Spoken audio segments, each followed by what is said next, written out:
Yung mga base niya, wala nang resistor, dire-diretso lang yung base. Ito base to, dire-diretso lang. Pinakapit natin siya dyan. Itong kolektor, pinakapit na natin. Itong base, ay itong emitter, ito, papunta sa dito sa may bloke. Yan, buo yung bloke.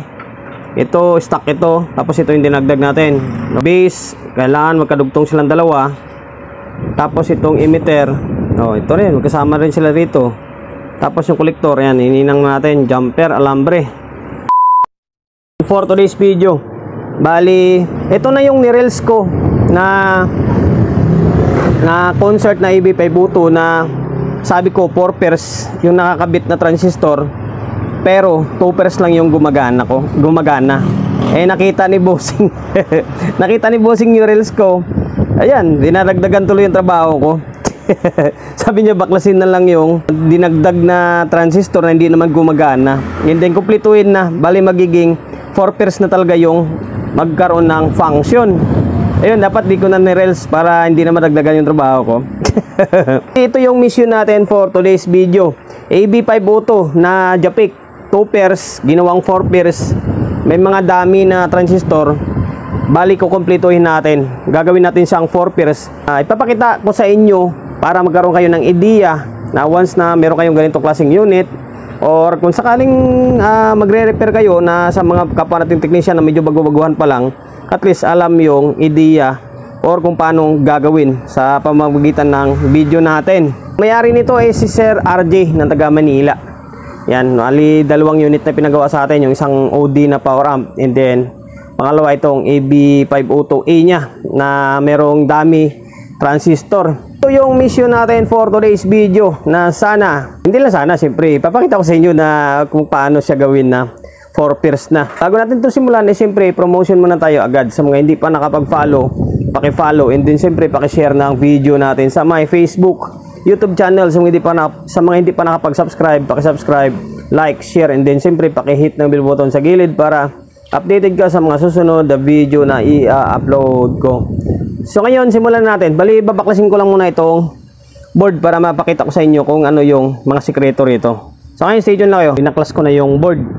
And then, ito yung sabi ko na dami transistor niya. Ito, dami ito. Ito, and then ito. Hindi pumapangsyon yan. Meron siyang emitter. May emitter siya. Hindi ko lang check to kung buo yung emitter niya, itong bloke. Pero wala siyang yung base nito, idudugtong lang putol itong base niya. Yan, ito, buo ito. Buo. Tapos, ito yung pinaka likod niya. Ito, pakita ko sa inyo. Yan. Ayan, putol siya, Ito, putol. Putol dapat, diretso yan. Diretso yan dyan dapat. Ito. Tapos, saan ba? Teka lang. Simula tayo dito sa may dito. Yung ito, putol din to, putol. Tapos, saan pa? Pares nito. Ito, putol din, putol. Putol yan, putol. Tapos, kasi ito lang yung gumagana, ito gumagana, then ito. Tapos ito naman, ito gumagana, ito. Tapos ito, putol ulit, Yan, putol na naman. Okay. Base ito, base. And then, emitter, wala. Tapos dito, ito naman ulit, ito, gumagana ito. Ito naman, wala na naman, putol na naman siya, diba? Ngayon, ang gagawin natin dito, putol to. Dugtong natin itong kolektor, tapos idudugtong natin lahat ng base and then emitter. Yan, ito, emitter ito. Ito, pumasok siya dito. Hindi rin nakadugtong, Dapat idudugtong ito. Dudugtong ito.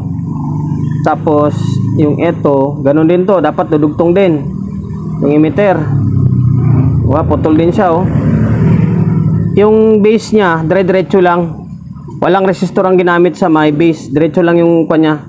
Diretso lang yung base, Wala nang resistor. Ang gagawin natin, i-jump lang natin yan para dumiretso din siya. Okay? Ngayon, papakita ko sa inyo yung proseso. Binaklas ko na yung mga output plastic ko. Ang gaan niya. Ayan yung gawa natin ng reels to. Biyakin natin kung ano yung pinakalaman niya. Oh, ayan. Ito naman yung ipapalit natin. Yung may bakal siyempre dyan, oh. Ito kasi wala siyang bakal, oh. Bunot lang ito pero mga orig ito. Ayun, tapos siyempre babalik natin dito. Tapos kukuskusin ko yung dapat kuskusin para malinyahan natin siya. Then mamaya ipakita ko sa inyo kung paano ko siya dinamper. Okay? Balik ko lang muna itong transistor. Pinalik ko na yung or kinabit ko na yung pamalit natin na transistor. Ayan. Susundan nyo lang din naman. Kung C to dito ay katabi niyan, siyempre C. Ay di may nakasulat naman pala. Kasi may ikis lang ito. C. Tapos dito A. Oh, same lang din yan. Okay, ngayon ang gagawin, kinuskus ko na, oh, lahat ng mga kusko, yan diyan ko siya papagapangan.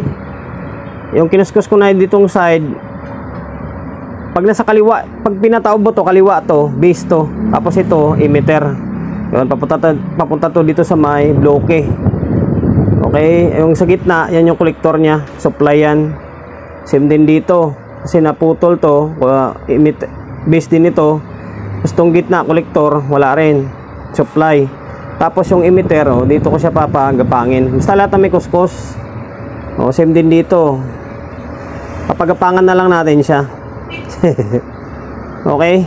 So ngayon, bali, hinangin ko lang muna. Hinangin natin. Tapos, magsukat tayo ng bias mamaya.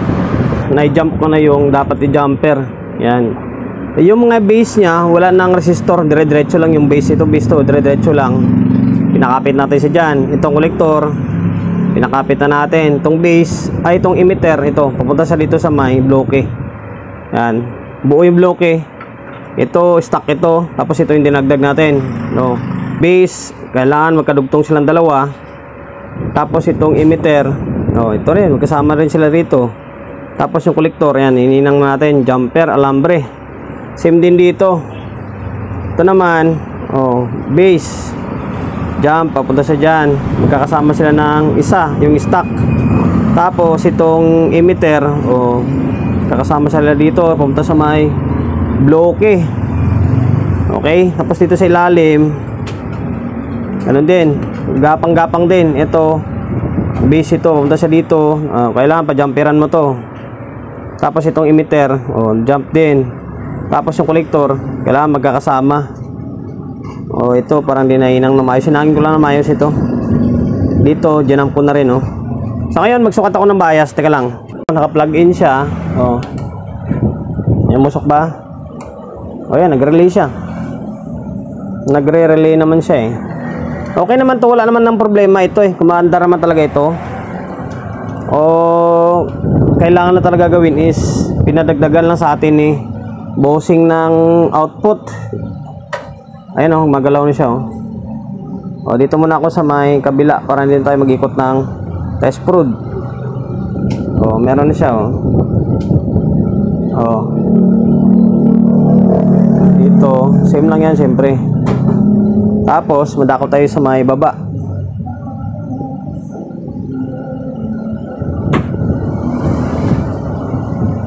O, ayan. Tapos dito, kailangan meron din to, siyempre. Oh, meron din. Oh. Ngayon, ikutin natin test prod. Ito. Oh, ayan. Goods. Itong stock. Oh, tapos yung kapares niya ay dito, sa ilalim. Oh, ayan.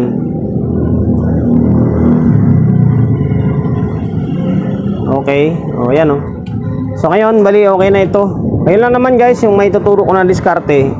Mag-add lang kayo ng transistor, diba? Dadagdagan nyo yan. Siyempre, huwag nyo kalimutan ng sapin na. Kompleto na ito. Nakapagbigay idea ako sa inyo. Ngayon, babalik muna natin to sa may casing, tapos sabay audio testing tayo. Ayun ang ginawa natin, ha. Oh. Yan, kompleto na yan. Hayaan nyo, basagin natin ito. Naibalik ko na yung board. Kulang na lang dito is tornilyo. Ayan, oh. Hindi pa nakatornilyo. Ngayon, naglagay na ako ng speaker. Kasi working naman to, eh. Nagdagdag lang tayo ng power transistor, kumbaga. Ayan, 4 Ay hindi, dalawang mid-eye na yan sa taas, oh. Okay. Tapos audio source natin itong cellphone natin na isa. Yan, bahala ka dyan. Hindi naman umusok eh. And wag nyo kalimutan guys ha, kapag magdagdag kayo, baka mamaya makalimutan nyo lagyan ng Mika na insulator. Kailangan nyo lagyan nyo ng sapin yan, kasi pag hindi nyo lagyan ng sapin yan, puputok yan. Okay, naka-play naman na yung cellphone natin doon. Ayun, minto yung music, ayun.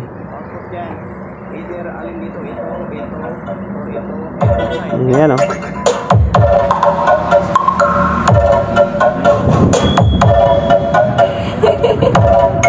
Kung sa lakas, wala naman idadagdag na lakas to eh. Yun pa rin naman yung lakas niya eh. Kasi yung transformer, di naman natin nagalaw. Ang advantage lang yan, hindi siya ganun kainit. Kumbaga, magtulong-tulong sila lahat. Unlike sa tagwa 1 pair lang, medyo mainit yan. Lalo kung tagdadalawang speaker na nakakabit kada channel, di mahirapan siya. Ngayon ito, medyo mas magaan na ito. Hindi na siya ganun kainit kasi tag 2 pairs na siya. Yan, working na lahat yan. Oh, yan oh.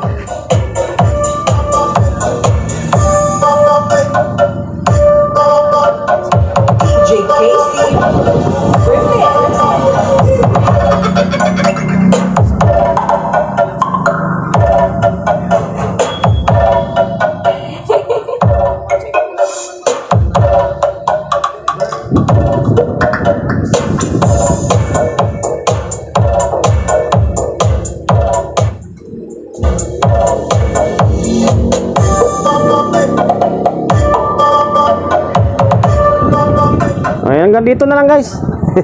Hanggang dito na lang yung vlog natin tungkol sa may concert na EB502A na Japik na 2 pairs. Pero 4 pairs na naging 2 pairs lang. Ayan, nagdagdag na tayo ng power transistor. Naway nakapagbigay idea tayo sa mga kapwa natin at technician na medyo bago-baguhan pa lang. Or kahit yung customer na gustong subukan, gusto nilang sirain yung unit nila, eh sana nakapagbigay idea tayo kung paano magdagdag ng power transistor. RJ ng Manila, okay na yung EB502 mo ah. Naka 4 pairs na siya. Ito na yung mga dami transistor niya. Maraming salamat sa pagkakatiwala mo ng unit mo rito sa akin, sir ah. Promotion, bago tayo magtapos, siyempre shop natin always on Laguna 24/7.